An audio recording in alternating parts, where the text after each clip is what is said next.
Assalamualaikum warahmatullahi wabarakatuh. Perkenalkan, saya Azhara Balkis Salsabil dengan NIM 080204250053. Di sini saya akan menjelaskan tentang analisis dimensi rasional dan dimensi aktual dalam konteks kemanusiaan yang adil dan beradab sila kedua. Sila kedua Pancasila yang berbunyi kemanusiaan yang adil dan beradab berfungsi sebagai dasar moral serta filosofis dalam membangun komunitas Indonesia yang menghargai martabat individu, keadilan, dan nilai-nilai peradaban.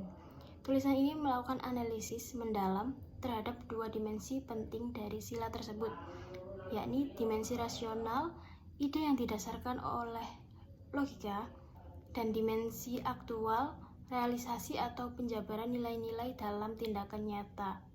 Pancasila sebagai landasan negara Republik Indonesia mengandung nilai-nilai luhur yang mencerminkan jati diri, tujuan, dan pandangan hidup bangsa. Dalam konteks ini, sila kedua kemanusiaan yang adil dan beradab berfungsi sebagai penghubung antara keyakinan spiritual di sila pertama dan kenyataan sosial yang tercermin dalam sila-sila berikutnya. Ini menggambarkan prinsip universal mengenal penghormatan terhadap hak, martabat, dan kebebasan individu tanpa adanya diskriminasi. Di era global saat ini yang diwarnai oleh tingkat kerumitan tantangan seperti perpecahan sosial, kesenjangan digital, dan krisis lingkungan, pemahaman terhadap sila kedua perlu dilakukan pembaruan kontekstual. Para mahasiswa sebagai generasi penerus intelektual dan agen perubahan diharapkan untuk mempersiapkan diri dengan pemahaman yang mendalam tentang nilai-nilai kemanusiaan yang adil dan beradab demi mewujudkan masyarakat yang inklusif dan berkelanjutan. Pengertian kemanusiaan yang adil dan beradab sila kedua terdiri dari 3 elemen utama: kemanusiaan, keadilan, dan keberadaban. Ketiganya saling berhubungan dan membentuk satu kesatuan nilai. Yang pertama, kemanusiaan diartikan sebagai pengakuan terhadap martabat dan hak setiap individu. Yang kedua, keadilan dalam hal ini mencakup keadilan distributif, pembagian hak dan sumber daya secara merata, retributif, dan restoratif. Yang ketiga, keberadaban berarti mengedepankan etika, kesopanan, dan nilai-nilai budaya yang luhur, serta terbuka terhadap kemajuan peradaban global. Dimensi rasional, fondasi filosofis, etis, dan logis. Dimensi rasional menggambarkan mengapa nilai ini memiliki makna bukan sekedar apa dan bagaimana. Ia menyentuh elemen mendasar dari filsafat manusia, pemahaman nilai, dan logika dalam merancang.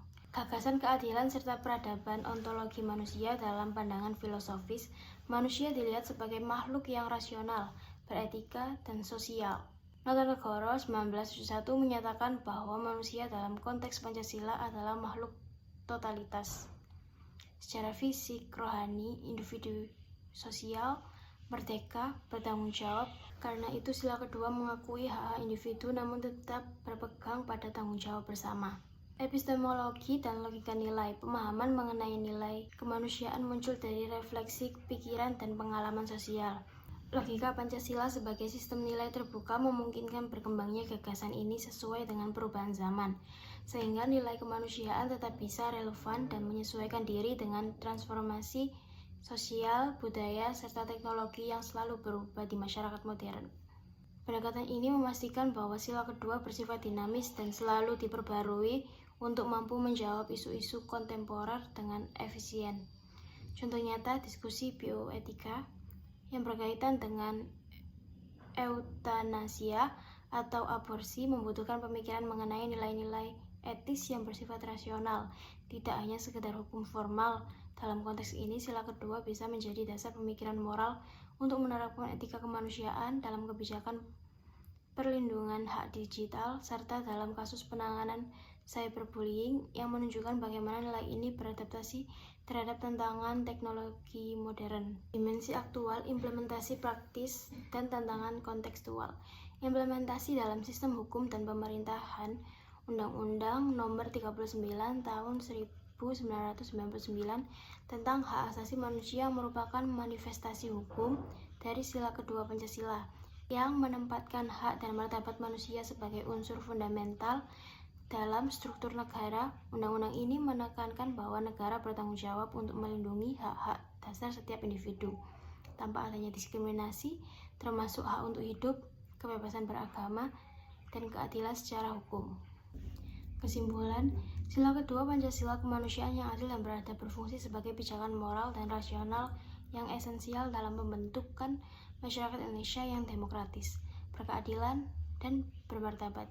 Sila ini tidak hanya menjadi sekedar rumusan normatif dan dokumen dasar negara, tetapi juga merupakan nilai yang harus menjadi acuan utama dalam berbagai aspek kehidupan berbangsa dan bernegara. Sebagai ideologi yang terbuka, Pancasila memberikan kesempatan bagi nilai-nilai kemanusiaan untuk terus berkembang dan menyesuaikan diri dengan berbagai perubahan sosial, politik, dan budaya masa kini tanpa mengubah inti dari nilai itu sendiri. Oleh sebab itu, analisis mendalam terhadap dua dimensi pokok dari sila kedua, dimensi rasional dan aktual, sangat penting untuk menjalin bahwa nilai tersebut bukan hanya sekedar wacana, melainkan benar-benar terwujud dalam kehidupan masyarakat. Dimensi rasional dari sila kedua Pancasila memberikan kerangka pemikiran yang komprehensif dan sistematis tentang makna serta kepentingan dari kemanusiaan yang adil dan beradab dari sudut pandang filosofis. Bagaimana nilai itu bertumbuh pada prinsip-prinsip universal tentang martabat manusia, dan bagaimana ia dapat dibenarkan secara etis dan logis.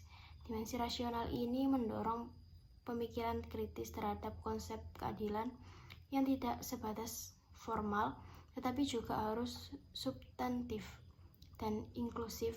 Keadilan yang dimaksud adalah keadilan yang memberikan hak kewajiban secara seimbang kepada masing-masing individu, tanpa adanya diskriminasi, serta mengedepankan pengakuan terhadap keberagaman dalam masyarakat. Dalam konteks filsafat Pancasila, nilai kemanusiaan ini juga tergabung dengan nilai-nilai spiritual dan budaya lokal seperti gotong royong dan musyawarah, sehingga melahirkan paradigma keadilan yang khas Indonesia.